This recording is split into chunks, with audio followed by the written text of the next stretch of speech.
Namaste and greetings. I, Mahima Kapoor, researcher and assistant editor at IMPRI, Impact and Policy Research Institute, Prabhav एवं नीति अनुसंधान संस्थान नई Delhi, welcome you all to the IMPRI #Web Policy Talk.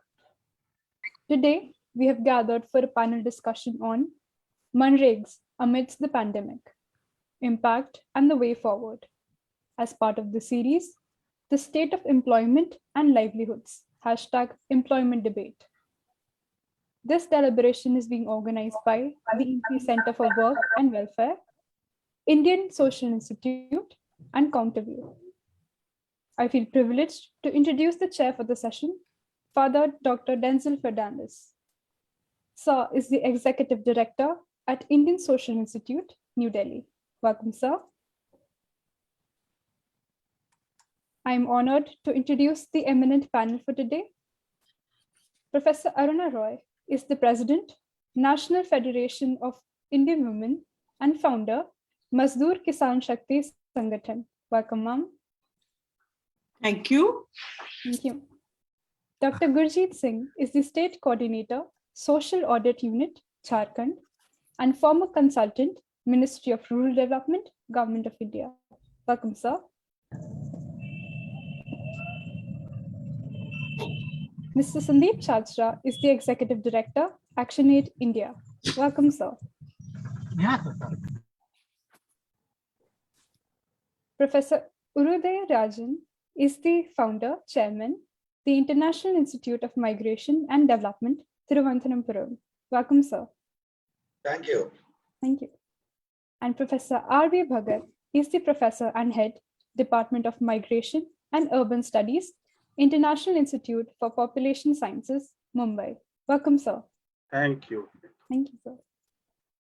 Now I invite Dr. Fernandes to take the proceedings further, and we look forward to learning from our esteemed gathering. Thank you. Thank you very much, Mahima Chi, for your introduction. And good evening and warm welcome to this panel discussion on MGNREGA amidst the pandemic, impact and way forward, organized by Impact and Policy Research Institute, IMPRI, and Indian Social Institute and Counterview. It has been nearly 2 years now since we are experiencing this pandemic, and we have witnessed many changes that have taken place. And one of the important policy measures that the government of India had undertaken 15 years ago has been the Rural Employment Guarantee Act, MGNREGA, which is one of the largest, in fact, the largest employment guarantee act in the world. It has been able to generate employment in rural areas for crores of households. And in the last few years, especially after this NDA government started, there was a feeling that there's less allocation for MGNREGA. MGNREGA allocation was declining, and there was also various problems with the implementation of MGNREGA. But after the pandemic resulted in a huge increase in demand for work. And the government was forced to increase allocation. So one of the things that has happened in the last couple of years has been a huge increase in allocation for MGNREGA. Last year, the government increased the allocation by 40,000 crores. And this time it has again run out of money for MGNREGA as the demand for jobs has increased. And so again, another 25,000 crores has been sanctioned over and above what has already been allocated. So nearly 1 lakh crores of rupees has been allocated for MGNREGA. When it was before the pandemic, it was just around 60,000 crores. So this shows that this Employment Guarantee Act, which was visualized 15 years ago, has had its impact, and especially in times of pandemic, where there has been tremendous rural distress and a lot of migrant workers from urban centers returning back to rural areas. It has increased the pressure on jobs, and a lot of people, including graduates, have applied for MGNREGA jobs during the pandemic times. So now we have come here. We have eminent panelists over here to discuss or to reflect on the impact of MGNREGA during the pandemic, how it has functioned, and what needs to be done in the future, what improvements or what policy changes need to be taken with our experience of the pandemic, from the point of view of policymakers and from the point of view of civil society, what we can do, and how academics can help in this matter. So we have an eminent panel of Aruna Roy, who is one of the, you can say, could be one of the architects, you can say, of MGNREGA, and Dr. Gurjeet Singh, Sandeep Chachra of ActionAid, Professor Idura Rajan, who has written extensively, and Professor R.B. Bhagat from IIPS. We have an eminent panel to speak on this topic, and now without spending much more time in this introductory remarks, I move on to Aruna Roy ji to speak on the pandemic. Yeah.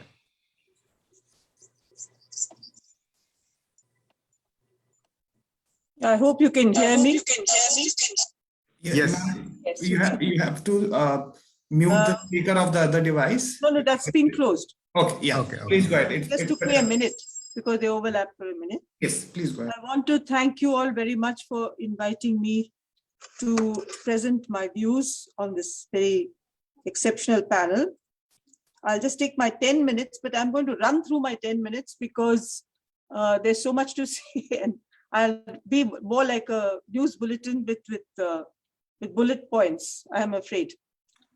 The first thing I'd like to remind all of us is that when the new government took over, one of the first statements made by the eminent Prime Minister in the Lok Sabha was to draw attention to the two prospective failures of the UPA, of the RTI and the NREGA, and Desai had a statement that he'll retain them only as monumental failures to show how inefficient the previous government was. In an interview with me and with few other people, Dr. Pai, who was their advisor later, argued that the MGNREGA was the reason for India's economic failure, and the RTI was for its inefficiency in policy. The paralysis in policy was because of RTI, and the MGNREGA was in fact the reason for India's downward slide in the economy. They have come a long way, because if it weren't for the NREGA, I'm afraid the Indian government would have been extremely embarrassed during the pandemic, with enormous numbers of starvation deaths and unemployed people, riots, and anything that you can imagine in the nature of millions of people who were homeless, jobless, or en route. So I'll quickly run through some figures and say that the MGNREGA needs to be nurtured. It There are many things that are going wrong with it, partly because of bureaucratic inefficiency, partly because of lack of political intent, and also many lies that are said about the workforce, the employment, and also in terms of finances. And I'll come down to it very, very quickly. So I have about 8 minutes left, and I'll run through my 8 minutes. We all know that according to the Inequality Virus India supplement released by Oxfam, that India's 100 billionaires raised their fortunes by 12,97,822 crores. I can't even imagine that amount of money. And they say that if every one of the 138 million poorest Indian people were paid a check of 94,045 each, that money would be spent. They also say that an unskilled worker would take 10,000 years to make what Mukesh Ambani made in an hour during the pandemic, and 3 years to make what he made in a second. Now, this is the kind of capital we have massed up during the pandemic. And it is actually an absolutely biased policy and a desire not to benefit the poor, but to make the rich richer, that has really hit the workers and the people who are at the cutting edge. Now, when people went back on migration, the only thing that saved them in their rural homes was the MGNREG, and many people enlisted for work who were, as was mentioned by Dr. Denzil Fernandes, people who were graduates, people who had white-collar jobs or blue-collar jobs, had gone back to work, who couldn't have existed without this program. I could run through the figures basically, but there have been increase in numbers of figures because of the pressure for employment. As we all know, the MGNREGA doesn't really depend on a budget. It can't depend on a budget. It is a worker-driven program. So when you ask for employment, you have to be given that employment under the Act. There can be really no budget allocation, which is rigid. You can make an allocation with expandable boundaries, but that no government has actually done so far. And we have to fight to say that it's a demand-driven program. And in a demand-driven program, the financial outlay cannot be decided. You can have an estimate done, because after all, governments have to work within estimates, but actually the financial outlay will have to be decided by the nature of the country's economy, by the drought and famine situation that prevails, by catastrophes and disasters that have happened, and many other things that happen to increase counter migration, but also poverty in the villages. We have an estimate that 67 lakh migrants returned home during the COVID period, and 35 lakh new job cards have been issued. But let's look at some of the figures that have been said, told us, which we cannot take at face value. We know that MGNREGA data shows that 13.25% of households who demanded work under the scheme were not provided work. And 35.25% of households is a large number. This further breaks the government's claim that states are creating demand for work. They've been accusing all kinds of, especially the opposition states, of false figures of demand for work, but it's not true. What are the issues we are facing? The total budget allocation for MGNREGA for the current financial year was 34% less than the revised budget of 2021 financial year, because back payments had to be made. There were many places where employment wages had not been paid. If you deduct that from the allocation that they made, it's a paltry sum. As of September 21, the government had already spent 90% of its MGNREGA budget. And many states have no money to pay workers their wages. It is true that there are lots of pending wages in many states. And they also introduced the caste-based fund transfer orders, which has been very detrimental. This produced some terrible effects on the ground. So actually, what do we need? You want me to speak about the future program in a later time, but I'm going to add it here because I don't know what I can do in 2 minutes. It's very difficult to say. Yeah. So I'm going to give some of the suggestions now, and at those 2 minutes, I'll talk about my political position on the MGNREG. We have to say that cash transfers can expand the employment guarantee scheme, but payment of part of it with wages should be in subsidized food. We cannot have just cash transfer for any kind of MGNREGA work, because we've been resisting it. Then existing, so in the case of a cash transfer, we do not want a dole, we want payment of part of the wages and payment part of the wages in kind. The food for work program can come in, but we cannot have a transfer just in the bank accounts. We don't want a dole. Then existing entitlements, all of them need to be taken seriously. We have 10 of them. Work must be guaranteed on demand. And this is a very important guarantee because it affects every individual family very, very hard. We also must use the MGNREGA budget to pay full wages to all active job card holders during the to any further lockdown, future lockdown, if we get one. I don't know if we will, I hope not, but if we do. The Act makes a provision for unemployment allowance when the state cannot provide work, and there has been very, very desultory payment of any kind of unemployment allowance, work not supplied. The government has existing provisions for expanding MGNREGA work by another 50 days in situations of any calamity. The expansion of the Employment Guarantee Act must therefore be effective and open-ended. The 100 days per family must expand to allow access to any adult seeking any number of days of work during the period of recovery from COVID. If it should happen, and even now, there are extremely dire cases of people who are on the cutting edge of poverty. We should ask for an urban unemployment guarantee, which should be put in place in the urban areas. As industry revamps and struggles to restart, many casual and even regular workers in various industries will need fallback employment. Apart from the regular public works, we must ask for home-based activities to be permitted, provided the work from home is for selected services, and we should have a big debate on what these selected services may be, and production activities such as making masks, soaps, sanitizers will help the challenge of any future COVID, but we can look for other things as well. We in Rajasthan are arguing that people who are proficient in various kinds of arts should also be used as teachers in middle schools, perhaps, to teach that art or skill. We have a huge heritage of musicians. We want musicians to become music teachers and they be treated as wage workers. To fund the Maharashtra Employment Guarantee Scheme, as it was called, a very important self-sustaining system was built on which the MGNREGA is actually based. There was a professional tax on all salary earners, a tax on petrol, a sales tax surcharge, and a tax on the income group of 3 crop irrigated farms to be put into a dedicated employment guarantee fund. As a consequence, Maharashtra always had enough money to implement the law. As and when the economy recovers, of course, there will be fewer demands, but at the moment we need it.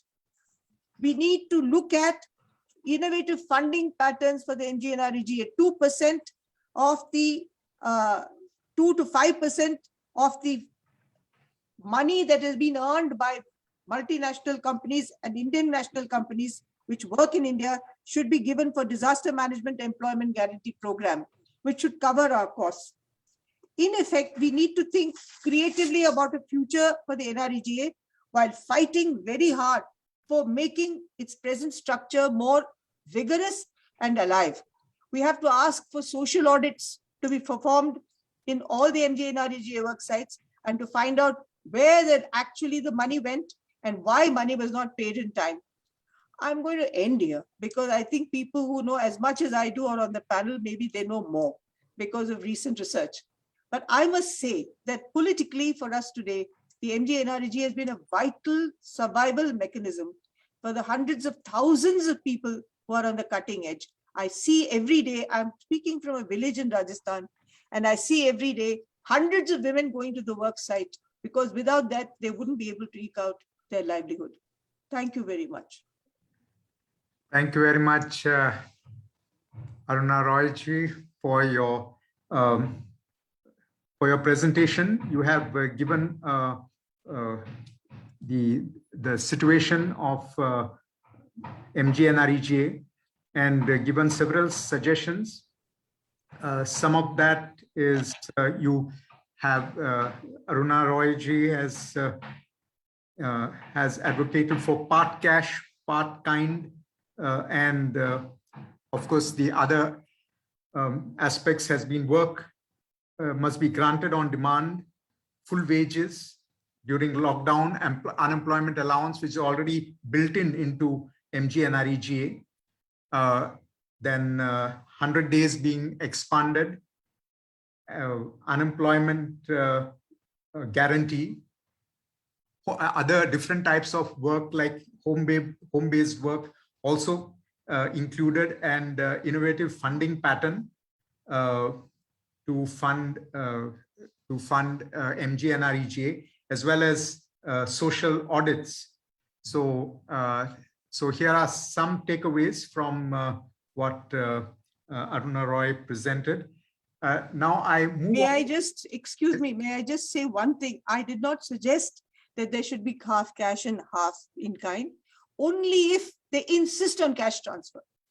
If they insist on cash transfer, I don't think we want cash transfer. But if they insist on cash transfer, then we should say that we do not want cash transfer.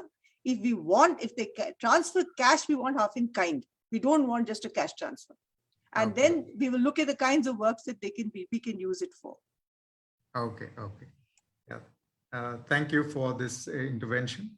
Yeah. So now we move on to the next speaker. I call upon Professor Irudaya Rajan, who is the founder chairman, International Institute of Migration and Development, Thiruvananthapuram, to present his point of view. Thank you, Dr. Fernandes. And also I had Prof Aruna Roy, so I have already some points already made. I think other people also will make some point. I would like to make, I think, a few points, not so much on this particular debate. One is that I think what Prof Aruna Roy rightly said, I don't think we should play politics with the livelihood of the people. There's no politics. I was talking about every time, we should not talk politics with the demography, politics with the fertility. Similarly, we should not play politics with the livelihoods. And for example, Dr. Fernandes said rightly, there was a decline of budget earlier period. Now it has been increased. So I think this all has to be looked at it, because we should not, no government should do. If some government has introduced some program, we should look at it as a program, not look at it as the other party started this program. I think we should look at it. I see it in Tamil Nadu, for example, when a noon meal scheme was introduced by the ADMK several years back in Tamil Nadu. The next government came, they did not stop it. They said, we'll add a yek to the noon meal scheme. I think they should add something rather than trying to demolish any earlier program. I think we should add more.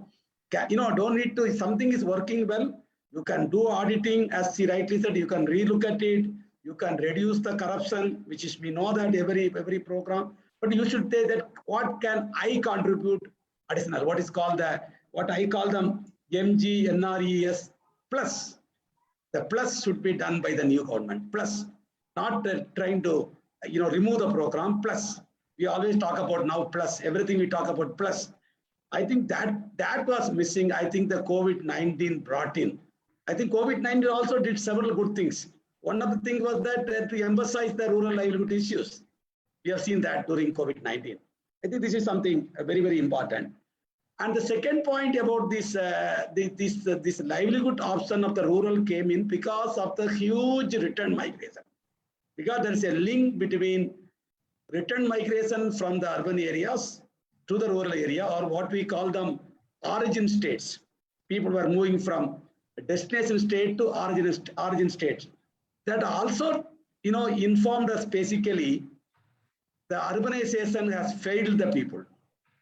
Urban has failed the people. That is very important. Why did they why they were running back to their villages? Because as an urban planner, as an urbanization policy of the government, or urbanization itself has failed. They could not keep the people in the cities. that itself indicates something wrong for those people who were running back to their homes, because they are not getting anything in the city. I think that is also indicate indirectly cities have failed to protect the migrant during COVID-19. We also failed in terms of Interstate Migration Act. Interstate Migration Act says the employers should take care of their workers. If the employer has taken care of workers, why should the people are running back to their house? We have not seen any employer being arrested in this country because he could not take care of his workers, the construction industry. For example, the Honorable Prime Minister said during the first lockdown 1.0, what he said, be where you are, don't move. He said, be where you are. If you are where you are means somebody has to provide them stay, somebody has to provide them food, somebody has to provide them, not employment because you cannot work, but they have to pay the salaries. Many companies have not paid salaries, part salaries in the cities. I think nobody is talking about the, what I call them, daylight robbery by the so-called urban people of the poor migrants.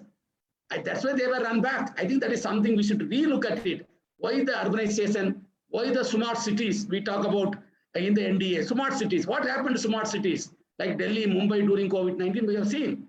Of course, many people told me smart cities where during COVID-19, they were dying cities, not smart cities.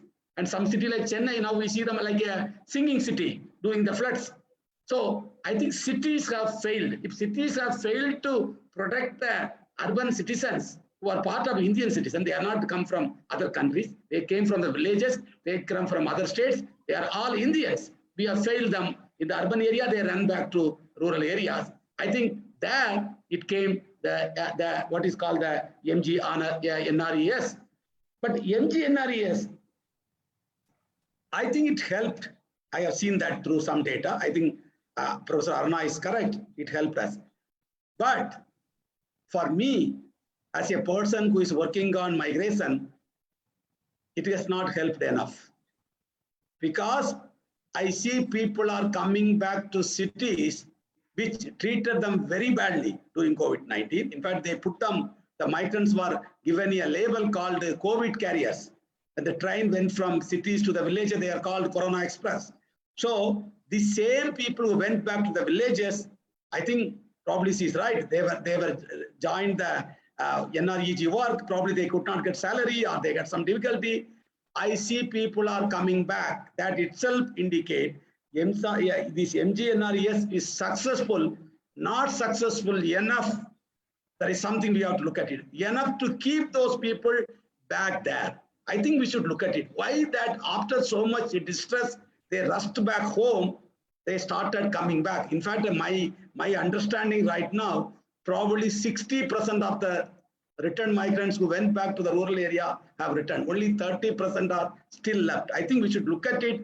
Why some people have not come to cities? I talked to some people, they have not come to cities. They are still in the rural areas. But some people came back to cities again, though they were treated badly.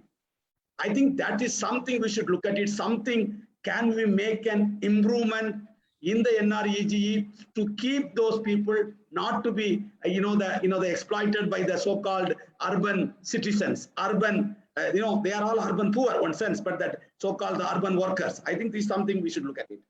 The third point, they have come back. That means we have to look at it, what happened to them? Why we are not able to hold them in the village itself? I think that I put 2 points. One is probably NRE wages, I think still I feel it is low.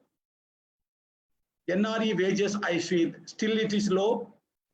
And how much it should go? Because I remember when I go to Gulf countries to talk about minimum wages, one of the person told me in Dubai or Saudi Arabia, he told me we don't have minimum wages. I said, forget about minimum wages, but what about the living wages? What about the living wages? If you want to live in a rural area, to buy with 5 members of the family, only 2 members have, one member is joined NREG, other member has no job, and they have to eat for all the 30 days. If you distribute the 100 days work in every month, they are only getting something like 8 to 10 days maximum in a month. So can they able to live with that what is called the 2,000 plus rupees? So maybe we should relook at it. relook at it, because this is going to be an important program, as Prof Aruna rightly said. It is going to be an important program on livelihood options, employment, nutrition, food, starvation. You take anything. I think this is very, very important. Otherwise, we'll end up in even child labor. We are not talking about the right now during the COVID-19, what happened to the children of the poor families. So I think we have to think, maybe imagine, is the wages enough for the rural household? I think this question we should replicate it, and we should think more on that. I would like probably some of the other speakers should pick it up on that. And the second point I would like to make it about the days. Is the 100 days are enough? Because like somebody is telling you, you come, we'll give you lunch. But what about breakfast and dinner? Because when we were running worker camps in Kerala for the migrant workers, we were giving all meals. We are giving full stay. You cannot say we'll give you one meal, but what about other 2 meals? Maybe that 100 days, that bracket, or we should tell them that you can pick up, like what Prof Aruna said. You can pick up, if you want to work for 200 days, you can work. If you work for 150 days, you can work. I think that the days can be a little bit elastic. This is something I would like, we can think about that. And the way forward, only simple thing is, no question of politics. We should strengthen the NREG. Look at it, the wage structure. Why we have, even during epidemic, we have failed to keep those people back in the rural area. I think this is a big research to be done in this country. Why some people returning back? Is it because of the wages, or is it not enough? They are coming back to cities. Now cities, the issue is that many people, talk to me, many people I do talk to them, shall we think of the urban NREGA? Some people talk about that. I am not very keen on having the similar urban NREGA, because there's a question is wages. What wage you will fix up for the urban NREGA? Is the same like rural, or the cost of the living will be in the cities or urban? So can we think of something, a different package for urban poor? I know urban poor, I know starvation in slums, but rather than replicating the NREG of rural to the first taking back to urban, can you imagine a new program? Can we think of something out of box idea to help the urban poor? Of course, most of the urban poor are basically the migrants. I was looking at some database from Delhi and Mumbai. The urban poor are basically who came last 2 to 3 years back. The long-term migrants had not much problem even during COVID-19. So the short-term migrants. So I think we can imagine something for the urban poor in the cities. Some new scheme, not to replicate that, because the wages, fixing wages in the urban area will be something we should look at it. I'm going to stop here, Father Fernandes. Thank you very much. Thank you, Professor Irudarajan. You have emphasized the importance of MGNREGA and insisted that there should not be any politics on the livelihood of the people.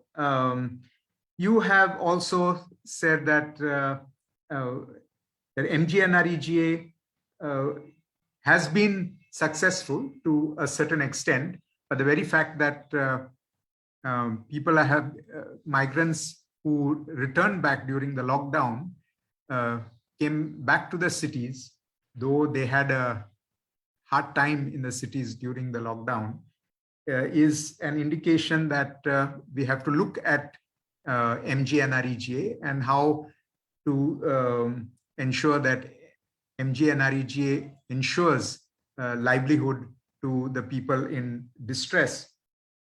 And you have pointed out 2 things. One is the wages.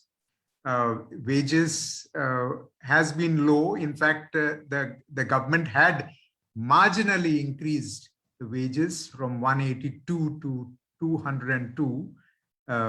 But in individual states, they have also increased nearly 300 in some states. But even then, it is much lower than some of the minimum wages of these states. So wage is needs to be looked at. The other point was the days, the number of days in such stressful times like a pandemic. whether 100 days is enough. In fact, some states had increased it to 150 days, but this needs to be looked at from the policy point of view and see how social security, especially employment guarantee, can be extended and increased, especially when it comes to national disaster situations like the pandemic. And you also pointed out to the idea or the call for an urban, a new sort of system, thinking out of the box, thinking of a scheme similar to that of MGNREGA in the urban area, but with new vision, so that we are able to accommodate the suffering of the, to ameliorate, you can say, the suffering of the people, especially migrants in the urban areas. So thank you very much, Professor Irudarajan. Now I move on to Professor R.B. Bhagat. He is the head of the Department of Migration and Urban Studies at IIPS Mumbai. I invite you to make your presentation. Thank you, Dr. Fernandes. And I thank IMPRI for inviting me. I'm very glad to share this panel, eminent panelist. I listened to Professor Aruna Roy, who has been very instrumental in initiating MGNREGA. So I'm very happy to listen, Professor Roy, and my friend, colleague, Professor Irudarajan.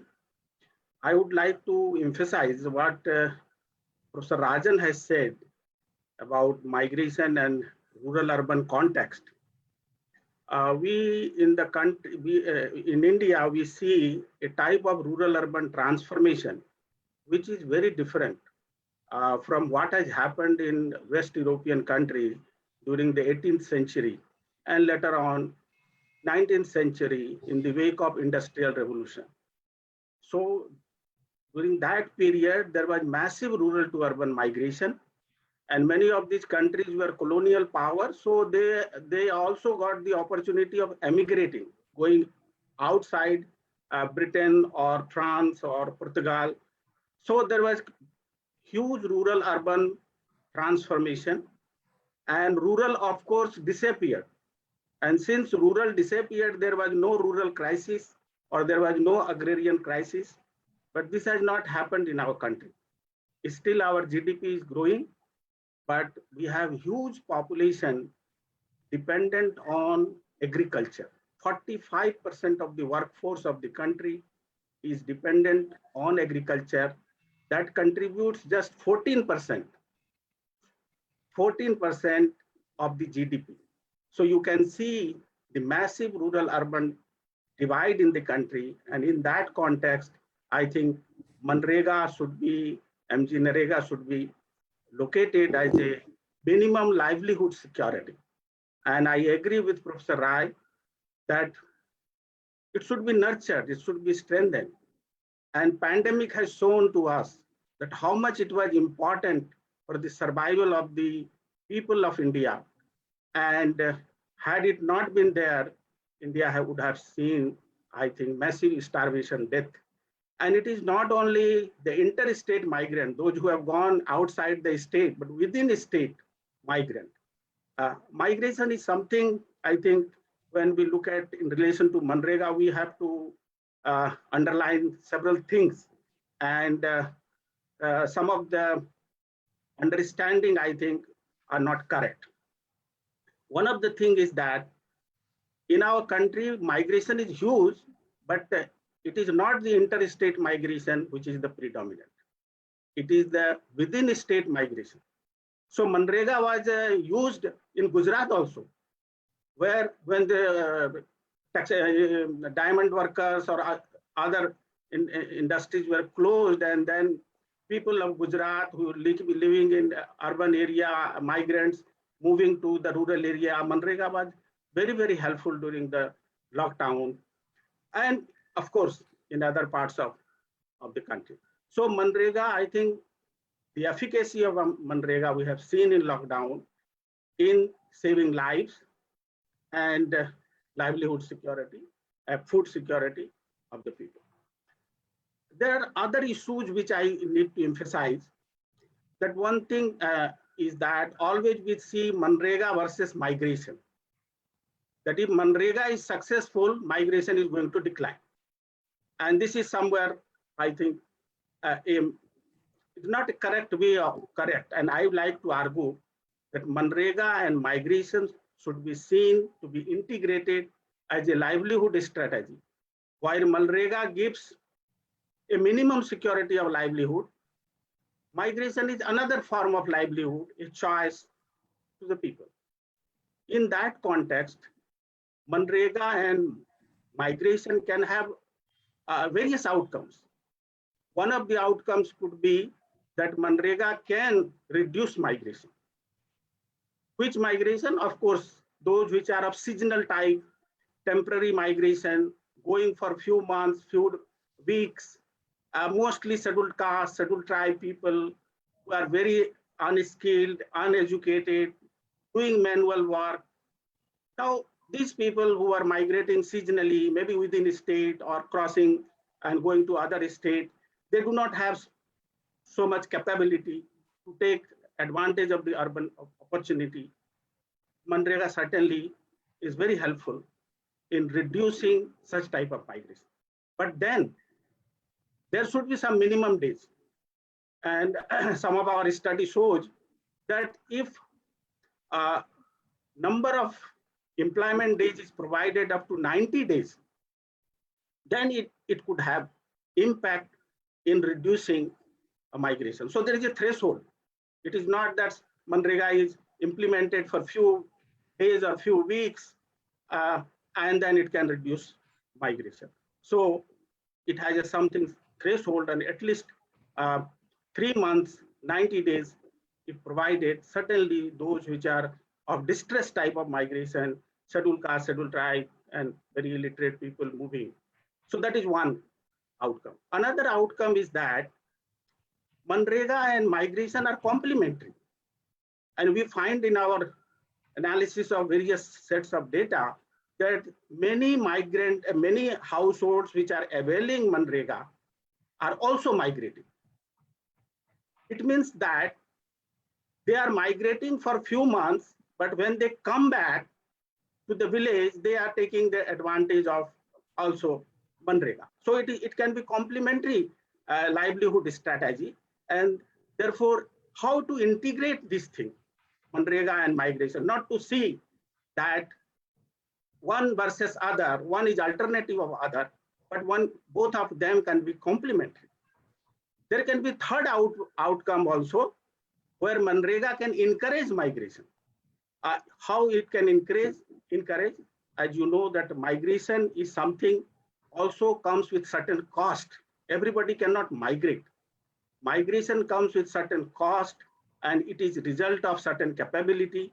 And therefore, when MGNREGA is implemented or people take advantage of MGNREGA, they raise their certain level of income or certain capability, and then they aspire more, and then they can migrate. So there can be any of the outcome. It can discourage migration, it can reduce migration, it can be complementary, and therefore, and it can also encourage migration. Nothing wrong about it. If people have certain level of income or certain level of aspiration raised through MGNREGA, I think they have all right to migrate as per our fundamental rights given by the Constitution. So therefore, it should be designed in such a way that both can be complementary. So in the off-season, agricultural season, a lot of jobs are there. In off-season, jobs are not there. And during agricultural season, people also migrate. There are certain seasonal cycle. I think that seasonal cycle should be kept in mind in a village or panchayati, in a panchayat system in order to have a planning. So the next point I like to emphasize that MGNREGA is of course has been helpful. It must be nurtured and strengthened. But we see that how MGNREGA is planned, how various sections of the people are integrated. I think that village plan is very, very important. And how this village plan is prepared, we have some information, some data that yes, village plan is prepared by villages, by panchayat, but when it goes to the block level and when it goes to the district level, plan gets completely changed. And then therefore it doesn't reflect the true needs of the people. So it must reflect the true needs of the people and how natural resources of the area can be utilized and developed, assets can be created. I think it's not only simply social audit, but what you are going to audit. It is not that only the money and number of days, but of course the plan should be there. And whether plan has the consent and approval of the Gram Sabha, is it participatory planning or is it only the expert-driven planning? So somehow there should be a combination of expert and people of the local people who can evolve plan, and that plan to be followed in letter and spirit, so that the maximum benefits of MGNREGA can be harvested. Another point that we like to emphasize that it is not only a single program that we should talk about. MGNREGA is also related with PDS, food security, or health insurance. We have to see all programs together. And therefore, when we look at migration, again, I like to bring the portability of program, portability of rights, be it food security or be it health rights or be it employment rights. So or even voting rights. Many people, those who are migrating are missing the right to vote. So all this portability of program also to be, one should not look program in isolation, MGNREGA as such, but MGNREGA must be looked in relation to food security, health security, and housing security. I think that, and that can converge, I think, in a village plan. So planning is very important, and of course, auditing. So these are some of my initial thoughts, and I'm very happy to participate. And I'm further looking forward to hear and benefit from this panel discussion. Thank you very much. Thank you. Thank you very much, Professor Bhagat, for your insights. You have, since you are in the IIPS, you have a lot of benefit of from the data that you have. And you have rightly said that intrastate migrants are more than interstate migrants. And you have mentioned that different ways in which MGNREGA can be looked at, as one to reduce migration, one as complementary, and one as even assisting a migration if households have inadequate income to pay for the cost of migration. And finally, you focused a lot on the village plan, that it be inclusive and reflects the needs of the people. And MGNREGA must be looked at not independently, but in the context of other entitlements of the people like PDS and other health and housing related. So thank you very much for your intervention. Now I call upon Dr. Gurjeet Singh, who is the State Coordinator, Social Audit Unit, Jharkhand, and a former consultant to the Ministry of Rural Development, Government of India. Gurjeet Singh ji. Yes. Yes. Yes. Can you hear me? Yes. Yes. Yes. Yeah. I'll not be able to switch on my video because my connection is not strong enough.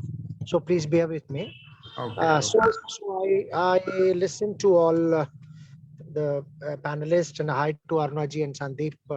Long time to see them.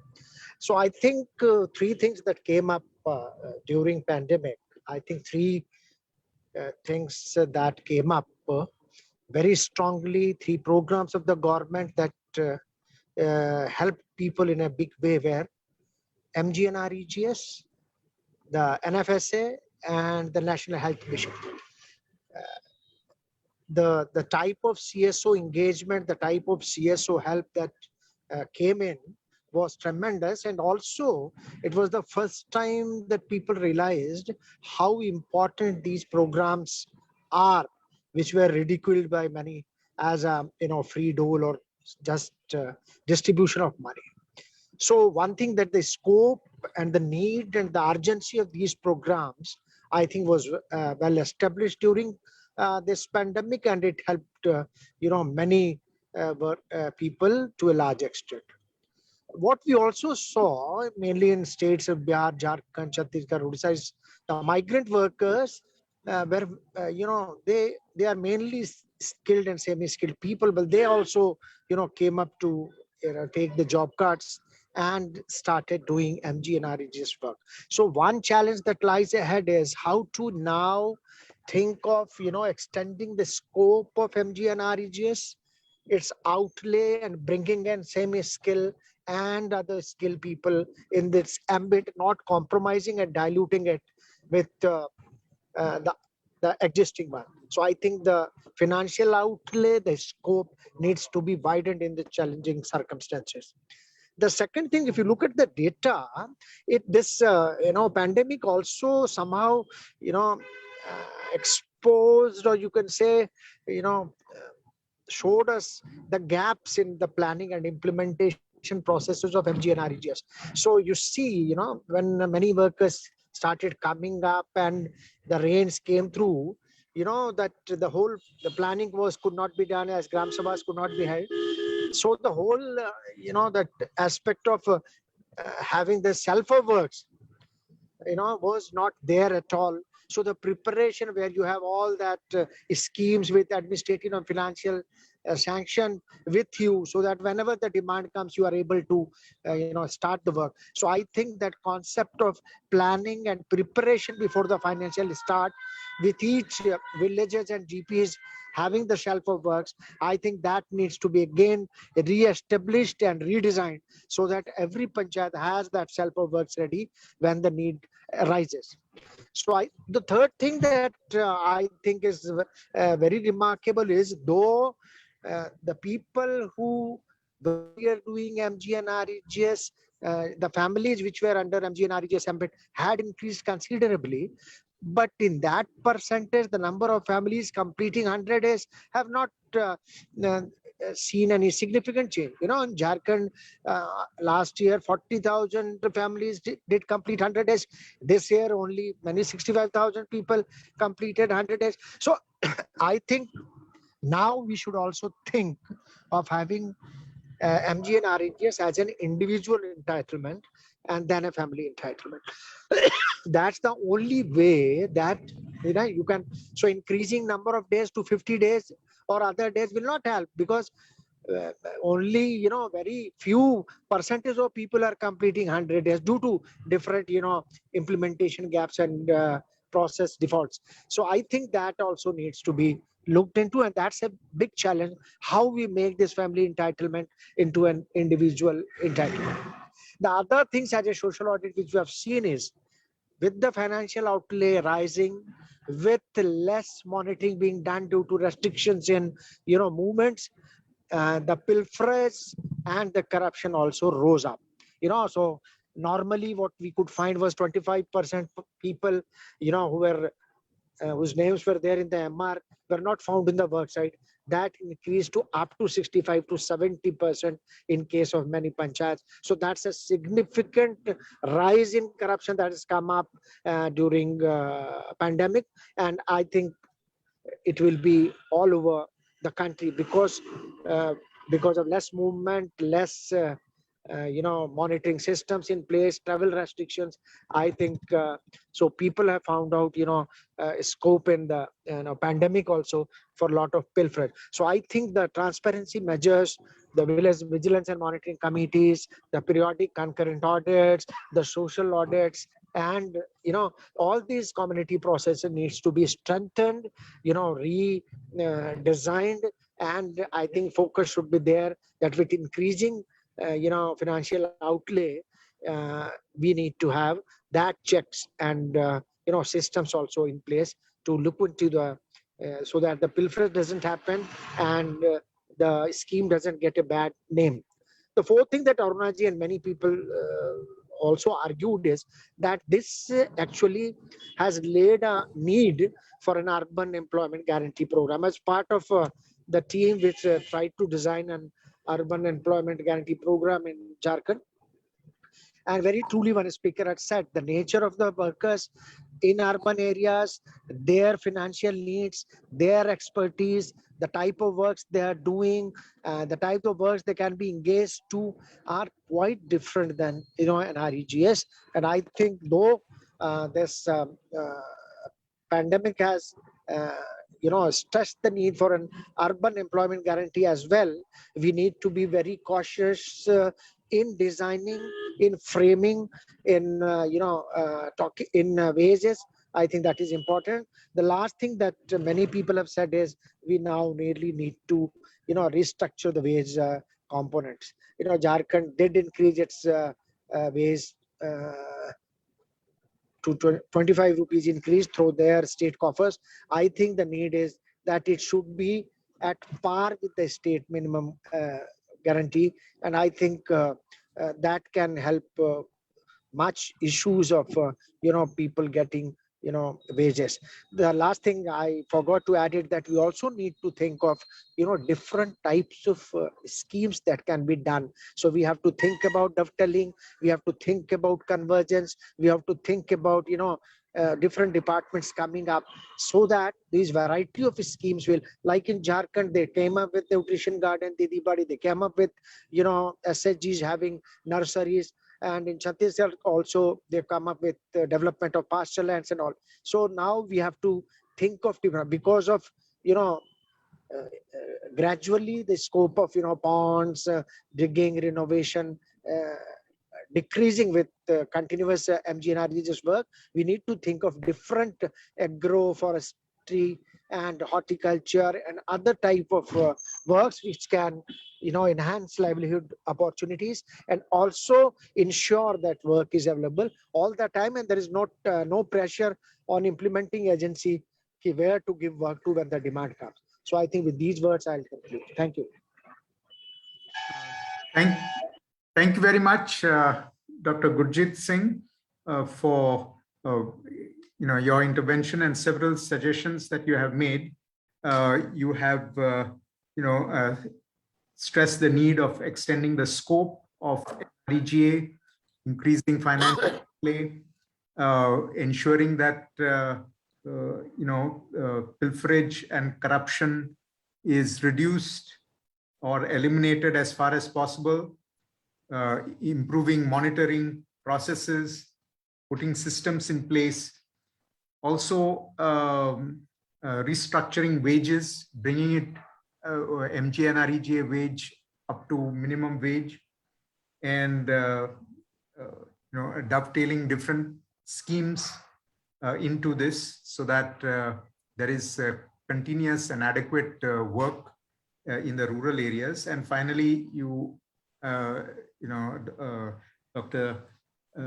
Gurjeet Singh also hinted at the need of urban employment guarantee as well, with adequate safeguards so that we are able to address similar unemployment distress, especially in times of pandemic like disasters, which is going to be frequent because we already saw the first wave, and we thought that the first wave was getting over. We thought it's going to be the end after the vaccine came in, and then came the second wave, and that has now declined, and now we are having the possibility of another wave. So we will have to live with this, and so we need to take into account social security measures, such as MGNREGA. Now, over to our next speaker, Sandeep Chachra. He is the Executive Director of ActionAid India. I welcome you to make your presentation. Thank you, Father Denzil. Lovely to have you here, and greetings to Aruna ji, and of course Gurjeet ji was here, but all the panelists, and greetings to everybody who's listening in from ActionAid. I want to begin by saying various facets of MGNREGS in this context. It's almost a 20-year-old program, a little less than that have been examined by the authors and those who researched on the program, both on the ground as well as more academically and from the economics of it. And I think many facets have been discussed today with reference to how it could again become a demand-driven program, which it always was, with the reference to budget allocations, with reference to the kind and nature of works, with reference to the urban context, the context of migration. So all those have been discussed. And one cannot disagree with any of the issues made, particularly with reference to the survival nature or the critical nature of MGNREGS, and that it has served over the last 2 decades to at least keep informal workers, landless agricultural workers, other masses and working classes of India from starvation. So that's the context, I think, largely which we've been exploring today. And one cannot disagree with any of those. And I would say the interim nature of MGNREGS itself, for when it was crafted, and that's the way I looked at it, that it serves as more or less a safety net program from letting the worker fall hard on the ground. So it serves a net somewhere to break that fall. And I think I want to go there because most of the points have been made, and I want to go there in the context of if we have to seize this time, the continued crisis of the last decade and a half almost now, and if we have to seize this time as movements, as people's formations, as academics, as those who are part of the civic society, and those who are the progressive elements within political and trade union formations, then I think the debate must extend beyond. If we have to liberate ourselves from the prisons of history, then it must certainly go much more beyond our current imagination of what should be the employment nature, and what kind of programming would it need. For that would need to be demanded.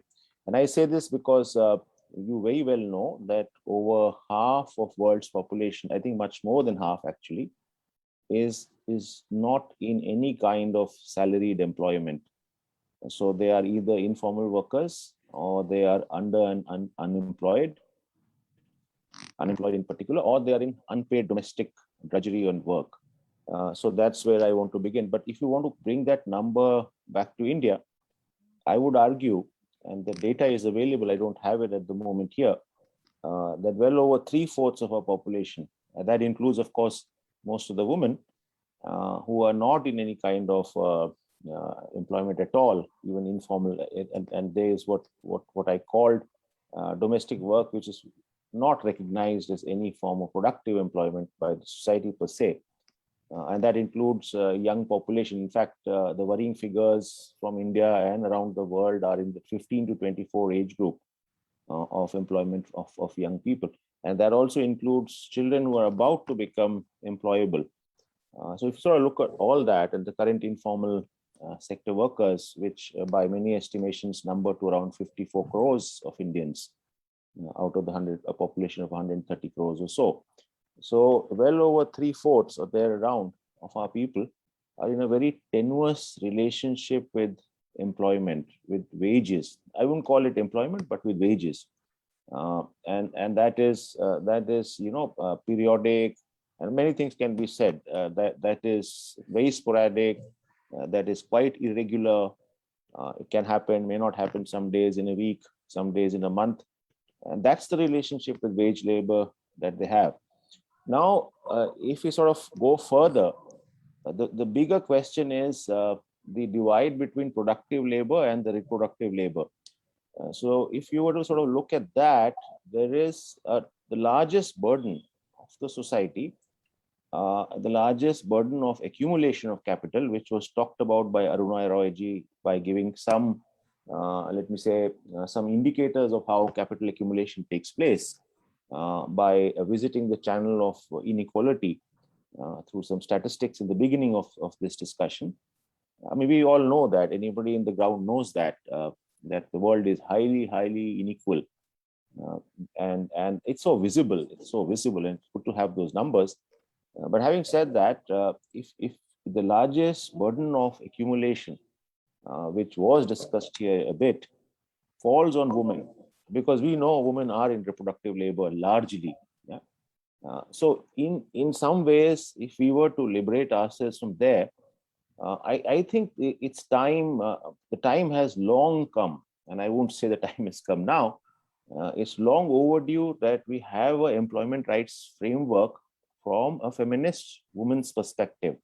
Woman's perspective, let me say it for now. Let me not just call it a feminist perspective, although that's the argument I would make. It needs to be a feminist perspective. But let me just limit it to say we do need a women's rights, women's employment rights framework for women and for all the other working classes, when we are talking about it. And I think that's the demand we need to be making, because, this whole question that informal workers can get some solace through some form of wage labor doesn't change the structure of employment at all. And I think that's where we need to be looking at employment equity in times to come, in terms of how the argument all of us should be sort of thinking of, because that probably is the new future that will offer any form of dignity, any form of what Professor Rajan called living wage, let alone sort of dignified lives to the large majorities of our people. And I think that's the argument that needs to be made. And there are issues in that. And let me just go to the issues which Professor Bhagat began with, but didn't go there for reasons of focusing on migration. And that's to say that to assume that where the agrarian transition cannot happen, to assume that the agrarian transition can copy what happened in the north and we can afford to copy that is a fallacy, is a historical fallacy.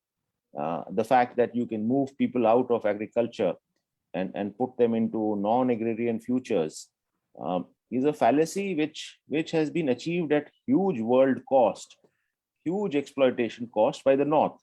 And we all know that. We all know how the agrarian transition happened in the United Kingdom, for instance, or in Germany, for instance, or in other countries, particularly in Europe, for that matter. And that was through the engine of exporting people and huge exports of people into the ends of colonial world, be it Americas, be it Australia's, be it South of America's, be it southern tips of Africa. So there is an sort of push out of people from the agriculture sector, and you may remember the famines and the Irish famines and what happened to farmers thereof. But that's one trajectory that was adopted at particular times. The other bit is this whole question called labor-intensive industrialization processes. Now, we of course don't have labor-intensive industrialization processes at this stage, and on the reverse, we have what is called job loss and jobless growth now, or what is called labor, sort of cutting out industrial processes. So in such a scenario, we are going to generate, by this strategy of pushing out people from agriculture, and we know that's happening, and that is why the farmers protest, in part at least, by starvation of peasant agricultures or by starvation of agricultures in the country. And this is not just an Indian phenomenon, it's a pretty much global phenomenon of corporatization and industrialization of agriculture itself. So you have on the one hand people being pushed out of agriculture, and you have on the other hand, therefore, a huge swelling reserve of labor across, and a labor reserve which is constituted disproportionately by women. and of course the oppressed people with oppressed histories. So in such a situation, you just can't rely on the path of MGNREGA or on the path of wage labor as a strategy of achieving any form of equity, let alone egalitarianism. So therefore, the question of agrarian reforms, now, I want to make another point. Reforms mean many things to many people. Reforms is one of those words which you can use to your own convenience. But a land reform and an agrarian reform, which is popular agrarian reform, which is for the people, is needed. And I think that's where the whole debate needs to come together, and not just in bits and parts that we argue for urban employment on the one hand, we argue for MGNREGA on the other hand. It is not. And obviously the question of town and countryside, or the urban and the rural, cannot be separated and seen in isolation. So land reforms therefore becomes fundamental, and the model of agriculture therefore becomes fundamental. How do we look at agriculture itself? What kind of revival of course, technology comes in, but that doesn't mean technology shifts the control away from farmer. But what kind of drudgery reduced peasant farming can be thought of? So that's the second point I'd want to make, that in this strategy going ahead of creating employment, whether through the instrument of MGNREGA or others, land reforms needs to be a central pillar. My third point is with reference to, and that's my last within the time limit that we have today, my third point is with reference to the question of, therefore, what form of livelihoods was being talked of. And Professor Rajan sitting in Kerala was talking of that, and he did allude to it. But I do wish to say that what form of rural livelihoods are we thinking, and how are we thinking, becomes central. And Kerala is a land, for instance, since he mentioned this, is a land, for instance, which has experimented very, and there are deep histories there of collective, if I may call it, collective forms of enterprise or collective forms of production and marketing and so on and so forth by a name we know very well in India, the cooperative movement or the cooperatives. So I think this whole question of whether it is FPOs to an extent, farmer producer organizations to an extent, whether it is labor collectives to an extent, cooperative industrialization, cooperative production, cooperative enterprises are very much needed. Workers' control over enterprise is very much needed in order to pursue any strategy which offers a dignified possibility of a future to people. So I'll keep that point limited. If there are questions, we can discuss it more, but these are the 3 points I'll make. So first, a very dire need for a rights-oriented women's employment framework and policy or legislation, however you want to sort of level it. Second, the issue of land and agrarian reforms as integrated and deeply connected. Third, as a cooperative path or a collective path to the future of creating employment. Thank you very much.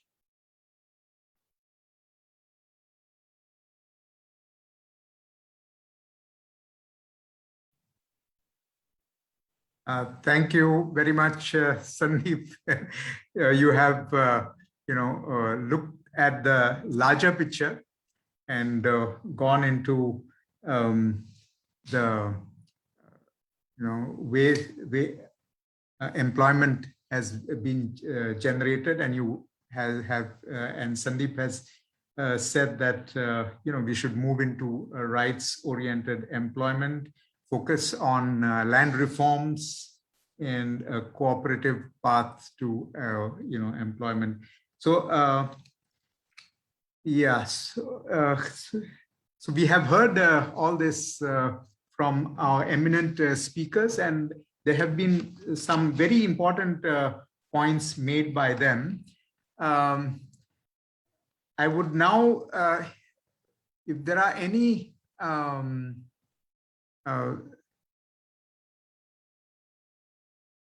Dr. Arjun, is there any questions from anyone? Yes, yes. There is one question by Jayanti Kadalaji, that MGNREGA is a distress strategy. However, the rigorous physical work may not be necessarily appropriate health-wise for rural women seeking employment. So do you think usage of technology and higher budget for capital is necessary for designing the program accordingly? This is for Professor Aruna Roy, ma'am, and Dr. Jayanti Kajalli ji is from Gokhale Institute, Pune. Any other question? Just looking for. Dr. Sas Biswas is asking that great number of migrant laborers in cities learn through their micro level employment, mechanical and other technical needs. Do we have a database? More of a number question. And many points we have covered earlier also. There was also something called Pradhan Mantri Garib Kalyan Rozgar Yojana also for migrant laborers, which came in for a very limited point of time, but some budget related questions. So, sir, Dr. Denzil, would you like to ask any question to specific to any panelist? We can do one round.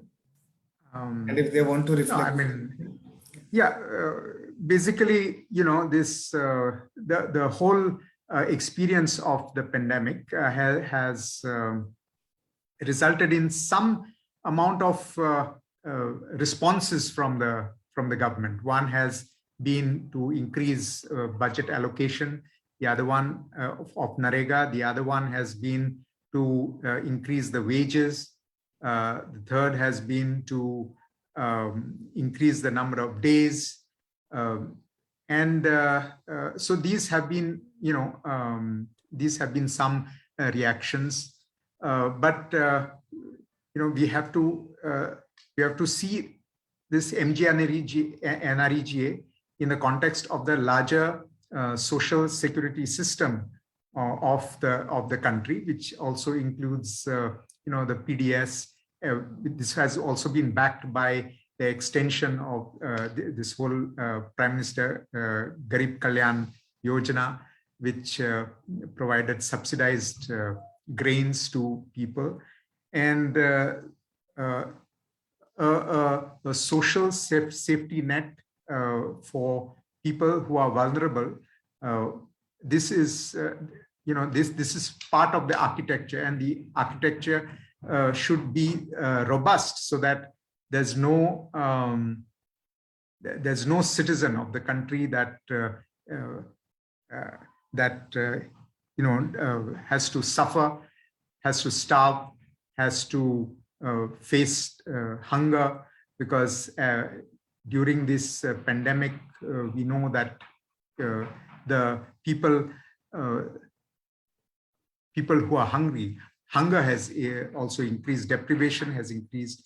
But schemes like NREGA has, MGNREGA has been something that has prevented large-scale starvation, and people have been able to move on, even return back to the cities. So what I would like to, so what we could do is we could just take a round of final comments and way forward. You know. Sir, there are two more questions have come in. Yeah, okay. Nagarajan Krishnamurthy is saying that, is there any research on employment benefit of migrant workers? And then another is MGNREGA social security scheme or development scheme or combined scheme? Professor Sandhya here, ma'am, from TIS is asking to Dr. Gurjeet Singh, sir, that he mentioned about rise in corruption in the MGNREGA implementation. Do you think that MGNREGA be classified as frontline activity would have ensured better participation and monitoring at the Gram Panchayat level? So MGNREGA be classified as frontline activity for monitoring, especially to Gurjeet, sir. So, okay, we can go to the panelists. Yeah. Dr. Fernandes. Yes. I may have to leave by 6 o'clock, so I may take 2 minutes to see. If you are going beyond 6, then I may have to leave. I just want to make only one point. I don't think I am going to answer. You know, I saw a lot of messages. I think one thing I thought I should speak something about the missing data. Somebody asking that, do you have urban migrant data? We have no data on migrants in the country right now. Okay, census also has not happened. In 2021 is postponed. So I think this migration database creation should be one of the priority, so that you can understand the urban poor, urban migrants, even rural migrants, you know, because migration is going to be the future of this economy, because you can't talk about economy without talking about migrants. So they are the backbone of the economy. We are not talking about how much the migrant contribute for the GDP in this country. So the migration and the migrants, I think we have to take it very seriously. In fact, I was even talking in one context. Every state, they have a planning board. They have so many things in the state. They have all economic advisor. I have not seen any state as putting a migration advisor in the government. Why migration is not important? We have seen during COVID-19, but you have economic advisor, law advisor, so many advisors I see them to the government of India and government of every state. But why there is no migration advisor? You have economic advisor. Why migration also economics in one sense? I think those type of things we should start talking about that, because migration is part of a big activity. Because in my estimate is 600 million people in the country are living in a place they are not born. 600 million people. That includes me, that includes Professor Bhagat, that includes our Honorable Prime Minister. So we should have we should take that migrants as it's a very serious subject. We are talking in a very, very light sense on migration. I want to stop here. Okay, thank you, Professor Irudarajan. Can we move to Professor Aruna Roy? Yeah. Sure. I mean, it's been a very rich discussion, and I want to say greetings to Sandeep and Gurjeet, who wished me particularly. We haven't seen each other for a while, especially because of COVID and other reasons. Very nice to see you, though virtually. And thank you very much, Dr. Denzil Fernandes, for this very interesting evening when I've heard a lot of views. I'll quickly go through my 5 points that I have, and then I'll answer, just clubbing all the questions together. I'll make a few statements. I think there should be a new charter of demands that we should draw up for the NREGA, and we should all agree with it, because there are so many things we want to do, which we are all doing in a scattered way.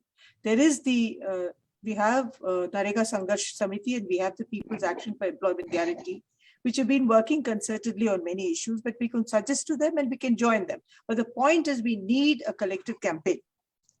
We need to look at the various efforts of the urban employment program, and we have to come together to form a campaign for urban employment. Otherwise, it's not going to happen.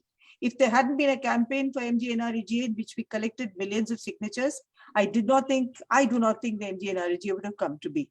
So we have to do a campaigning and a on-hands grounds program that will bring people together for an urban employment program. And I think I'm very glad that many of the people, I rushed through my points at such a pace that I forgot one vital issue, which I'm very glad many of you have raised, which is the minimum wage.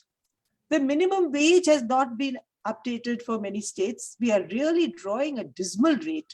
So one battle is for minimum wages outside MGNREGA to have it raised. But the minimum wage should be the least the MGNREGA should pay. It pays less than the minimum wage. It's a shame. And I really think we should all insist that the minimum wage be part of the MGNREGA. And I endorse whatever has been said by my friends on the panel today.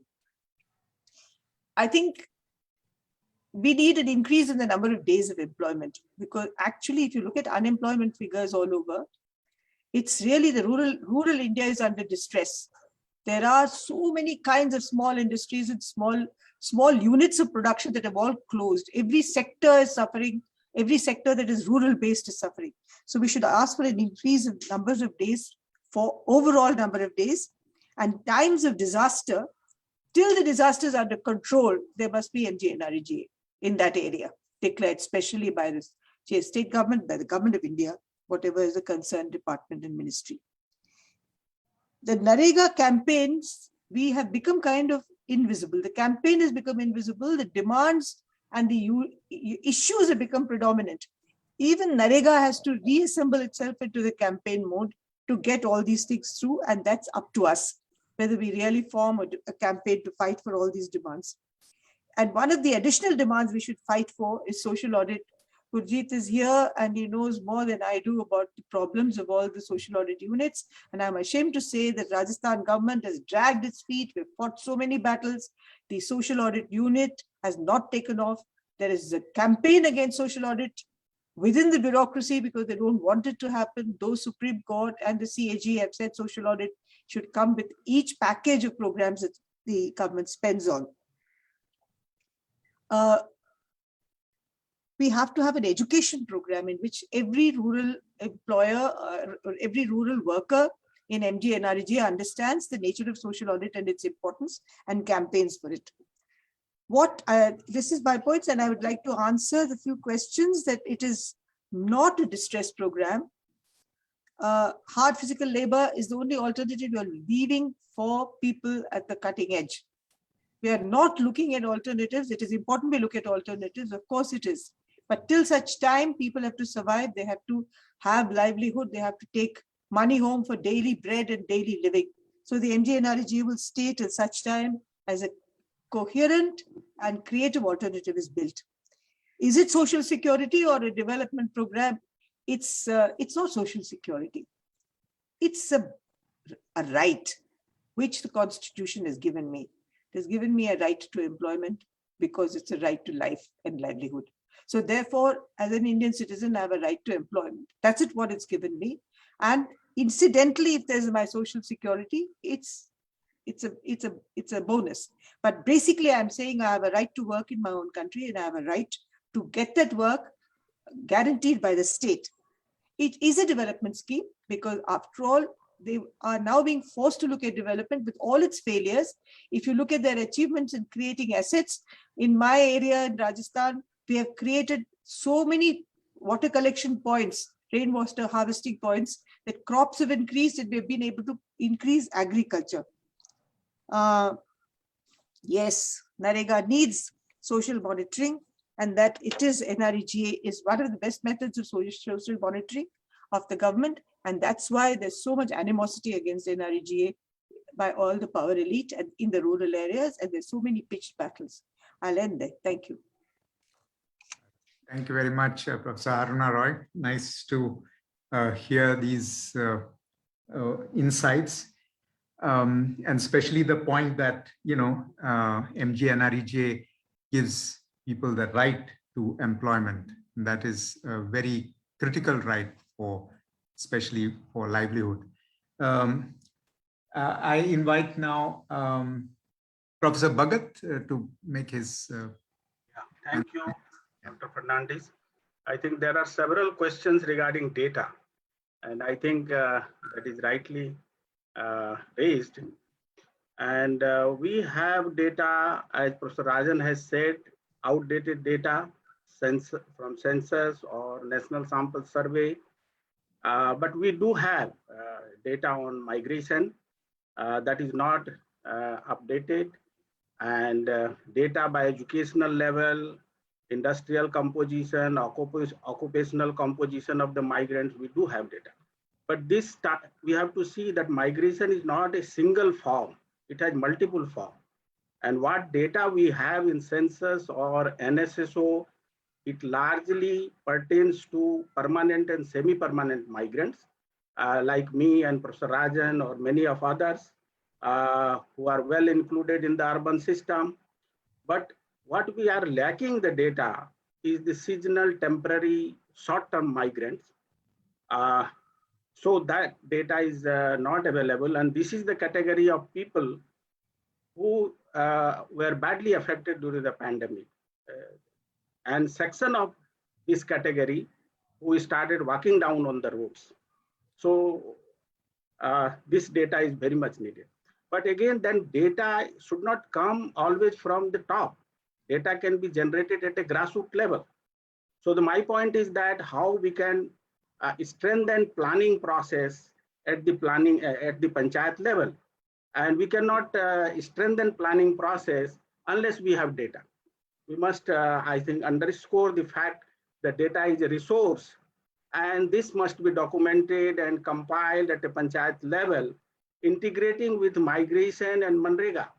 The people who are getting benefit of the MGNREGA, availing MGNREGA, but then the migration status, I was looking at the database of Ministry of Rural Development website, I didn't find. But our study shows that there are many people who are availing MGNREGA also migrating. So I think there is a need to strengthen database at the panchayat level. And without that, I think planning process and other things cannot be strengthened. So this is one thing that I would like to emphasize. Other is that, yes, long-term employment creation opportunity, that is labor-intensive utilization, and we can see that this has to be in the sector which is outside agriculture. What type of agriculture we can develop? Is it that food grain production or non-food grain production? So diversification is very important. As you know, that food grain production has a limited elasticity of demand. We are producing 300 million ton, but when we start producing 350 million ton or so, it has its own implication. The prices can go down, so farmers may not benefit. So the real question of agriculture is how to diversify agriculture, how to create off-farm jobs, and therefore linking rural and urban, urbanization policy, bringing urban amenities to the rural area, Pura, and we have also urban mission. All these, I think, we have to take the opportunity of all these spatial strategy of creating employment. So, and one more question is that whether there is a study on migration. We have a large scale study on UP, Eastern UP and Bihar. And we have found that the 50% of the household have at least one migrant, 50% household. Those who are moving from rural to urban areas and leaving their families behind. So you can imagine the extent of split family, families which are headed by women and elderly child, all are left behind. But then they are able to send money 3,000 to 4,000 rupees per month. It means 25,000 to 30,000 rupees around yearly they are sending, and that goes into the food security or children's education or healthcare, etc. So these are some of the positive aspects, and there are also some of the negative aspects associated with that. So we have a study, and migration has been proved to be a livelihood strategy. There is no doubt about that. Thank you very much. Thank you. Thank you, Professor Bhagat, for your insights. I move on to Dr. Gurjeet Singh.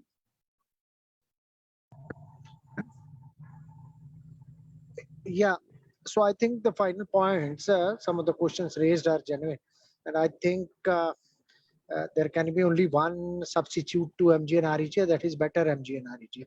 So let's, I think, try for getting all that, that things that are laid down in the Act, all the provisions for participation, entitlements, transparency, accountability, and, using this MGNREGA as an opportunity for deepening democracy to deal with all the environmental, livelihood, and equity issues. So I think MGNREGA provides us many things apart from assets. It talks about processes, it talks about protocols, it talks about ensuring rights and entitlements. It also talks about ensuring transparency and accountability. It fixes the, it talks about robust grievance redressal mechanism.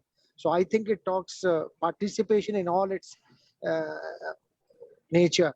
So participation in assessing, participation in planning, participation in implementation, and participation in reviewing and monitoring. All the participation, avenues for a citizen in a democracy has been enshrined in MGNREGA. So I think let us try to get that spirit of MGNREGA alive. Thank you. Thank you very much, Dr. Gurjeet, for emphasizing that we need to, improve upon MGNREGA and insist on the proper implementation according to the spirit of the Act. Finally, Sandeep. Okay, thank you. Way forward. Yeah. I mean, there can be no debate that an alternative to MGNREGA is a better NREGA, or what is called more encompassing NREGA, and I completely agree with Dr. Gurjeet. I think I'm slightly worried as well because, and it's an opportunity as well. There is some kind of an advanced draft of an employment policy doing rounds within the bureaucracy at least. And I think that's something we all need to look at. And this whole webinar was posited as an employment debate as well, apart from MGNREGA. So I think we probably need to sort of seize that moment, and I completely concur with our leader Arunaji to say that probably, and maybe add to her to say that probably an employment campaign, right to employment campaign, is needed at this moment. I sometimes working with dispossessed people around, as several others of you and others do. Sometimes if I look at MGNREGA from the framework of pastoralists, if I look at MGNREGA from the framework of what is called decriminalized tribes, the denotified tribes, and the ex-criminal tribes, and so on and so forth, or if I look at it from the perspective of fisher folk, coastal and inland, if I look at it from the perspective of, you probably don't find cobblers these days, do you? Or not as many numbers. If I look at it from the perspective of caste-based occupations, however horrendous they may have been, and nobody is justifying those, and we've been sort of working closely there as well. And I'm not going to go labor into, take more time into going into the varied communities of this continental country like ours, indigenous people, some of them tribal peoples. If I look at it from the perspective of refugees, 10% of the global population is stateless or refugees, and we have unnumbered people here as well. There are limits to which MGNREGA can take us. I mean, the question simply is, should all the fisher folk, bereft of rights over commons, the rivers and the sea coasts around, should they now be into the framework of MGNREGAs, which essentially turns them into a wage labor of various kinds? I think we need to sort of look at those dimensions as we are calling what Gurjeet said a better MGNREGA, or a more diverse MGNREGA. Employment guarantee and rights, yes, and I think in that rights framework, that is why somewhat I was bringing up this question of agrarian, and agrarian doesn't just only limit itself to the question of farming on land. So there are diverse habitats, and that includes fishing, for instance. That will include nomadic pastoralism, for instance. I'm just giving an example illustratively. So I think we sort of look at it in that context. Now, in as much as the question of, and this is not a departure from MGNREGA, I want to emphasize that, because I'm not talking MGNREGA language, yeah, but it is not a departure from MGNREGA. What I'm attempting to say is a more diverse employment rights perspective in the framework of dignity is the call of the hour now. It has been a long, let me say, an unborn child. We need to fight it. We need to fight it, and there can be no alternative to that struggle. Left to itself, left to possibly the draft that is doing rounds in the corridors of power, it's not going to happen. And I think we do need to construct that. Let me say this, on those perspectives, a thinking which has been constructed many years ago by probably one of the few countries which just doesn't give a rhetoric of employment rights in their constitution, but has a program to it. And I think it needs to be elaborated now. And I think that's a good starting point. It was. But comes the second decade of this century, the question of women's work is completely vacuous. Yeah, completely vacuous, even in MGNREGA. Let me look at it from that dimension. Yeah, yes, women will get work, but I think the time now asks for a fundamental shift in that nature of work. Equal wages is achieved through MGNREGA to a large degree, to all degree, I would say. But equal wages in the society is probably a dream we all have. And it's not just equal wages alone. It's also how we recognize women's work, how we celebrate women's work, how we are able as a society to share women's work, how we are able to value women's work. When some countries have gone ahead and started paying family work or unpaid work and within care work within the families, is it something we should be looking at? There are many pros and cons to it, but there are perspectives to it. And I think as a country, we have enough to learn from those and from our own past and present to sort of visit those avenues, if I may call it. This to me is the moment, because it is not a new crisis. COVID may have exaggerated all these or unmasked. While it put masks on our face, it has unmasked a lot of horrid realities. But it's a continued crisis for the last 13 years. And data of inequality is just one small indicator.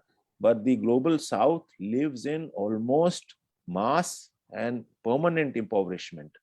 A larger number of peoples in the global south. And we just can't sort of look at it from the perspective of a particular program of history. It has to be elaborated further, as Aruna ji said, to revive those campaigns. It has to sort of reinvent itself, as other speakers have said, in the context of urban, in the context of migration. Obviously, it is not an answer to migration. Cannot be, because it at the best has offered 40 or 50 days, 60 days of employment. Somewhere in particular territories, maybe 100. But in practice, that's what it is, and has been. That's the history. So unless we sort of look at year-round employment, how do we sort of, and the kind of wages it gives, wages of 202 per day or 250 per day. And therefore the question of wage itself, what's a decent wage itself? We've lost one of those battles. The definition of decent wage itself is a minimalistic definition, even, or in application, very, very minimalistic. We all were part, including all the speakers here and others, were part of demanding 18,000 rupees per month as the basic floor. Even that's not really dignified. But in any case, it's not there. So I think even if in the best course, we have employment of 30 days through the MGNREGA, that basically means 6,000 bucks a year, say 6,000 bucks a month. Yeah, at this time. So it can therefore not be an alternative. It's not going to be enough to survive, for families to survive, and that too at the family level. What Gurjeet ji was mentioning, it's not in individual cards in any case. So I would want to say that I think it's a good moment. I thank IMPRI and you for hosting this wonderful webinar, and I think these help in creating more momentums to go towards employment rights campaigning nationally, bring a lot of actors into it. That time is important, and COVID has given us a reason to do so ever more urgently. Thank you. Thank you very much, Sandeep. You always have deep insights into not only the issue of MGNREGA, but on employment issues also. So I think we have had more than an hour and a half of deliberations, and I thank all the panelists, Prof Aruna Roy, Dr. Gurjeet Singh, Professor Rajan, Professor Bhagat, and Sandeep for their wonderful presentations and insights. I think all of you have mentioned the importance of MGNREGA. It started about 15 years ago, and over the last decade and a half, we have witnessed how it has functioned under the patronage of the government that initially designed it. And then when there were a lot of doubts, and in fact, it was seen as a symbol of failure, as Prof Aruna Roy mentioned.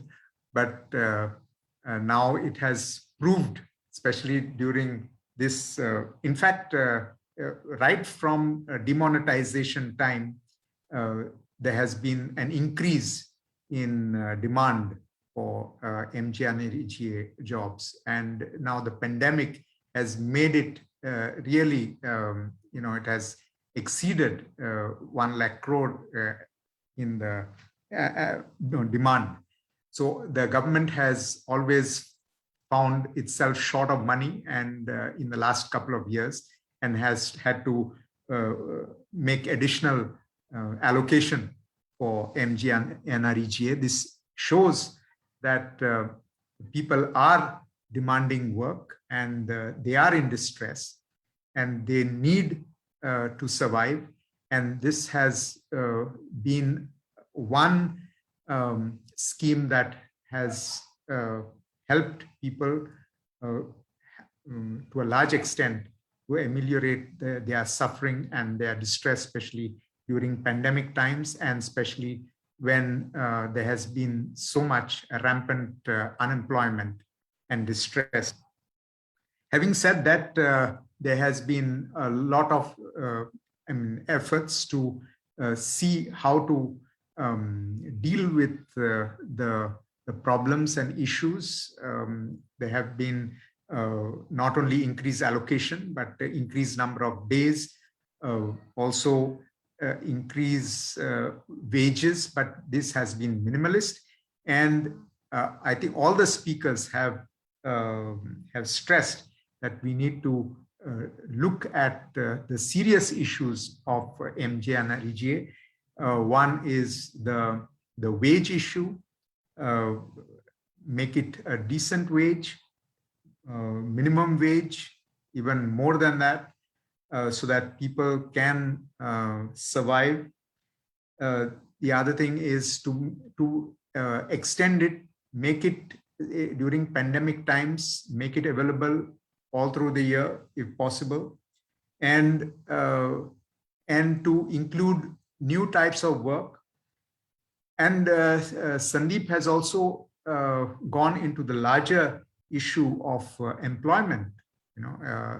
MGNREGA is employment guarantee, but in rural areas. But how about right to employment in general for all peoples? Even in MGNREGA, we find that so many of those who have applied for jobs, I think up to 13 to even 20% of those who have applied for jobs have not got jobs in MGNREGA, and many have not been able to complete the 100 days. So that also has fallen short. So there is definitely a need for creative job creation, new ways of looking at employment, and I think very good insights Sandeep has mentioned, and that is that to look at employment from the women's perspective. I think that is something that we need to probably think of, and I think with these thoughts, I would like to thank all the speakers and IMPRI for this opportunity, and I hand over back to Arjun for the concluding remarks. Thank you so much. And we extended thank you everyone, and on behalf of IMPRI Impact and Policy Research Institute, Indian Social Institute, and Counterview, we thank all of you for joining this evening to this very special panel discussion on MGNREGA amidst the pandemic, impact and the way forward. under our series, The State of Employment and Livelihood, Employment Debate. And I would formally like to thank all of our panelists today, Professor R.B. Bhagat, Professor Irudia Rajan, Professor Aruna Roy ma'am, Dr. Gurjeet Singh sir, and our mentor Sandeep Chachra sir. And I would also like to thank our chair for the session, Father Dr. Denzil Fernandes, for executing it so well. I would also like to thank all of our participants here and also on Facebook, or those who watch it later on YouTube, and others. Will also come out with event reports for those who, and also bring out so many important points all the panelists have given, especially for the scheme, and share with all the relevant policy people for making impact on very good suggestion all our panelists have given. So thank you everyone, and we hope that you join our future episodes of Web Policy Talk and Employment Debate. Thank you. Have a good evening. Thank you very much. Thank you. Thank you. Thank you, Aruna ji. Thank you. Thank you, Professor Bhagat. Thank you. Thank you. Gurjeet. Thank you. Have a nice evening. Thank you, Good Gurjeet. evening. Well, to show, because you showed yourself, I've been able to see how you look now. Thank you for that. Thank you. Thank you, Arjun. And Thank nice you. meeting you and Thank you. everybody here. Thank you.